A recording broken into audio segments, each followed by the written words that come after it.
గొప్ప స్థాయికి ఎదగాలి. ఎవరిలాగా ఎదగాలంటే స్వామి వివేకానంద గారి లాగా, బాబాసాహెబ్ అంబేద్కర్ లాగా, మహాత్మా గాంధీ లాగా, సుభాష్ చంద్రబోస్, చంద్రశేఖర్ ఆజాద్, భగత్ సింగ్, అబ్దుల్ కలాం, జ్యోతిరావు పులే, సావిత్రిబాయి పులే, చాచా నెహ్రూ, ఇలా వాళ్ళగా మనం తయారు కావాలి. ప్రపంచ విప్లవకారుడు చెగువేరా లాగా మనం తయారు కావాలి. ఎన్ని రోజులు ఇట్లే ఉందాం మనం? ఎన్ని రోజులు ఇట్లా ఉందాం? సాదాసీద జీవితం గడుపుదాం మనం? చెప్పండి. మనము ఉన్నతంగా ఎదగాలంటే మనకు ఒకటే ఒక ఆయుధం, అది చదువు. నువ్వు చదువు నమ్ముకుంటే ఈ జీవితంలో ఎప్పుడు ఓడిపోవు.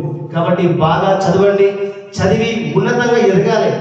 చదవడం అందరూ చదువుతారు. ఈ దేశంలో వందల లక్షలాది మంది డిగ్రీలు అయిపోయినాయి, లక్షలాది మంది పీజీలు అయిపోయినాయి, పిహెచ్డీలు అయిపోయినాయి, ఇంటర్ అయిపోయినాయి, 10th అయిపోయింది. కానీ ఏం లాభం? చదువుకున్న చదువు సమాజానికి ఉపయోగపడాలి. చదువుకున్న చదువు సమాజానికి ఉపయోగపడకపోతే నువ్వు చదివి